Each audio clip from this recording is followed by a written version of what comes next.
Serial ನಟಿ ಶೋಭಿತಾ ನೇಣಿಗೆ ಶರಣಾದ ಪ್ರಕರಣದ ಅಪ್ಡೇಟ್ ಲಭ್ಯವಾಗ್ತಾ ಇದೆ. ಹೈದರಾಬಾದ್ ಪೊಲೀಸರಿಂದ ತನಿಖೆ ಮುಂದುವರೆದಿದೆ. ಕುಟುಂಬಸ್ಥರ ಬಳಿ ಪೊಲೀಸರು ಮಾಹಿತಿಯನ್ನ ಕಲೆ ಹಾಕ್ತಾ ಇದ್ದಾರೆ. ಶೋಭಿತಾ ಬಳಸ್ತಾ ಇದ್ದ 2 ಮೊಬೈಲ್ಗಳನ್ನ ಪೊಲೀಸರು ವಶಕ್ಕೆ ಪಡೆದಿದ್ದಾರೆ, ಎಫ್ಎಸ್ಎಲ್ಗೆ ರವಾನೆ ಮಾಡಿದ್ದಾರೆ. ಶೋಭಿತಾ ಬಗ್ಗೆ ಕೆಲವೊಂದು ವಿಚಾರಗಳ ಬಗ್ಗೆ ಮಾಹಿತಿಯನ್ನ ಕಲೆ ಹಾಕ್ತಾ ಇದ್ದಾರೆ.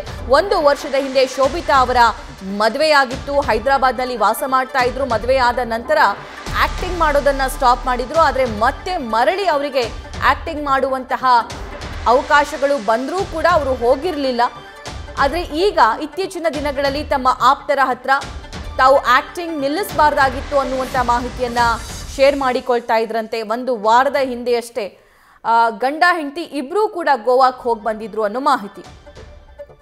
ಲೈವ್ ಡೀಟೇಲ್ಸ್ ನೀಡ್ತಾರೆ ನಮ್ಮ ಕರೆಸ್ಪಾಂಡೆಂಟ್ ಪ್ರಜ್ವಲ್. ಈ ಬಗ್ಗೆ ಪ್ರಜ್ವಲ್, 1 ವರ್ಷದ ಹಿಂದೆ ಮದುವೆಯಾಗುತ್ತೆ, 1 ವರ್ಷದ ನಂತರ ನೇಣಿಗೆ ಶರಣಾಗ್ತಾರೆ, ಆಕ್ಟಿಂಗ್ ಕನಸು ದೂರವಾಗಿತ್ತು ಅನ್ನೋ ಮಾಹಿತಿ. ಪೊಲೀಸರು ಯಾವೆಲ್ಲ ಆಯಾಮಗಳಲ್ಲಿ ತನಿಖೆಯನ್ನ ಸದ್ಯಕ್ಕೆ ನಡೆಸ್ತಾ ಇದ್ದಾರೆ, ಏನೆಲ್ಲ ಮಾಹಿತಿ ಲಭ್ಯವಾಗ್ತಾ ಇದೆ?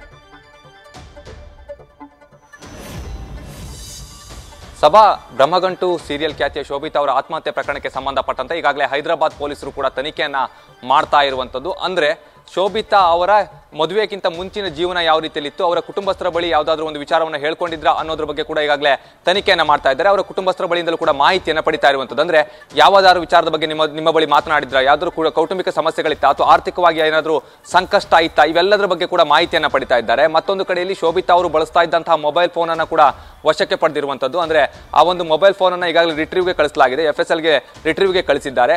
ಅದರಲ್ಲಿ ಏನಾದರೂ ಸಾಕ್ಷಿಗಳು ಸಿಗುತ್ತಾ ಅನ್ನೋದ್ರ ಬಗ್ಗೆ ಕೂಡ ಪೊಲೀಸರು ತನಿಖೆಯನ್ನ ಕೂಡ ಮಾಡ್ತಾ ಇರುವಂತದ್ದು. ಅಂದ್ರೆ ಈ ಒಂದು ಪ್ರಕರಣದಲ್ಲಿ ಪ್ರಮುಖವಾಗಿ ಗಮನಿಸ್ತಾ ಹೋದ್ರೆ ಅವರು ಕೊನೆಯದಾಗಿ ಯಾರೊಂದಿಗೆ ಮಾತನಾಡಿದ್ದಾರೆ, ಅವರ ಕಾಲ್ ಲಿಸ್ಟ್ ಅನ್ನು ಕೂಡ ತೆಗೆದು ಪರಿಶೀಲನೆ ಮಾಡ್ತಾ ಇದ್ದಾರೆ. 1 ವಾರದಿಂದ ಅವರು ಯಾರ ಜೊತೆ ನಿರಂತರವಾಗಿ ಸಂಪರ್ಕದಲ್ಲಿದ್ರು ಅವರಿಂದಲೂ ಕೂಡ ಮಾಹಿತಿ ಪಡೆಯುವಂತ ಒಂದು ಕೆಲಸವನ್ನ ಈಗಾಗಲೇ ಪೊಲೀಸರು ಕೂಡ ಮಾಡ್ತಾ ಇರುವಂತದ್ದು. ಅಂದ್ರೆ ಹೈದರಾಬಾದ್ ಪೊಲೀಸರು ಈ ಬಗ್ಗೆ ತನಿಖೆಯನ್ನ ಮಾಡ್ತಾ ಇದ್ದಾರೆ. ಮತ್ತೊಂದು ಕಡೆಯಲ್ಲಿ ಡೆತ್ ನೋಟ್ ಏನಾದರೂ ಬರೆದಿಟ್ಟಿದ್ದಾರಾ ಅನ್ನೋದ್ರ ಬಗ್ಗೆ ಕೂಡ ಇಲ್ಲಿ ಸಾಕಷ್ಟು ಅನುಮಾನ ಮೂಡ್ತಾ ಇರುವಂತದ್ದು. ಅಂದ್ರೆ ಡೆತ್ ನೋಟ್ ಏನಾದರೂ ಬರೆದಿಟ್ಟಿದ್ರೆ ಅವರು ಯಾವ ಒಂದು ಕಾರಣಕ್ಕಾಗಿ ಆತ್ಮಹತ್ಯೆಯನ್ನು ಮಾಡ್ಕೊಂಡ್ರು ಅನ್ನುವಂಥದ್ದು ಕೂಡ ಇಲ್ಲಿ ಸ್ಪಷ್ಟವಾಗಿ ಗೊತ್ತಾಗುತ್ತೆ. ಆ ನಿಟ್ಟಿನಲ್ಲಿ ಸ್ಥಳದಲ್ಲಿ ಪರಿಶೀಲನೆ ಮಾಡುವಂತ ಒಂದು ಕೆಲಸವನ್ನು ಕೂಡ ಮಾಡ್ತಾ ಇದ್ದಾರೆ. ಸದ್ಯದ ಮಟ್ಟಿಗೆ ಯಾವುದೇ ಡೆತ್ ನೋಟ್ ಕೂಡ ಲಭ್ಯವಾಗಿಲ್ಲ ಅನ್ನುವಂಥ ಒಂದು ಮಾಹಿತಿ ಇದೆ, ಅದು ಸಿಗ್ತಾ ಇರುವಂತದ್ದು.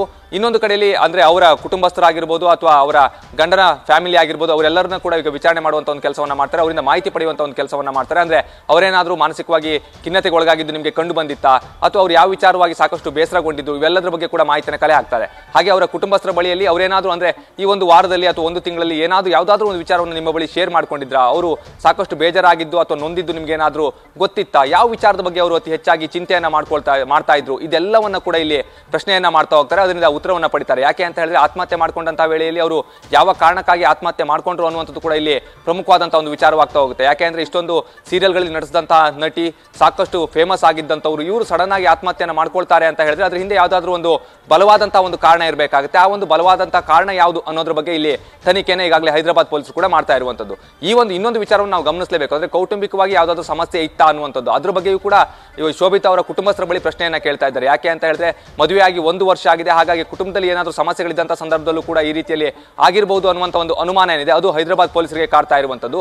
ಹಾಗಾಗಿ ಅದ್ರ ಬಗ್ಗೆಯೂ ಕೂಡ ಇಲ್ಲಿ ಪ್ರಶ್ನೆಯನ್ನ ಮಾಡ್ತಾ ಇದ್ದಾರೆ. ಮತ್ತೊಂದು ಕಡೆಯಲ್ಲಿ ಆರ್ಥಿಕವಾಗಿ ಏನಾದರೂ ಸಂಕಷ್ಟ ಇದ್ದಂಥ ಸಂದರ್ಭದಲ್ಲಿ ಅಥವಾ ಹಣಕಾಸಿನ ತೊಂದರೆ ಇದ್ದಂಥ ಸಂದರ್ಭದಲ್ಲೂ ಕೂಡ ಈ ರೀತಿಯ ಒಂದು ನಿರ್ಧಾರಕ್ಕೆ ಕೈ ಹಾಕುವಂತ ಒಂದು ಸಾಧ್ಯತೆ ಇರುತ್ತೆ. ಹಾಗಾಗಿ ಆ ಒಂದು ಆಂಗಲ್ ನಲ್ಲೂ ಕೂಡ ತನಿಖೆ ಮಾಡುವಂತ ಒಂದು ಕೆಲಸವನ್ನ ಮಾಡ್ತಾ ಇದ್ದಾರೆ. ಸಭಾ ನ್ಯೂಸ್ ಫಸ್ಟ್ ನಿರ್ಭೀತಿಯಿಂದ ನಿಮ್ಮ ಪರವಾಗಿ.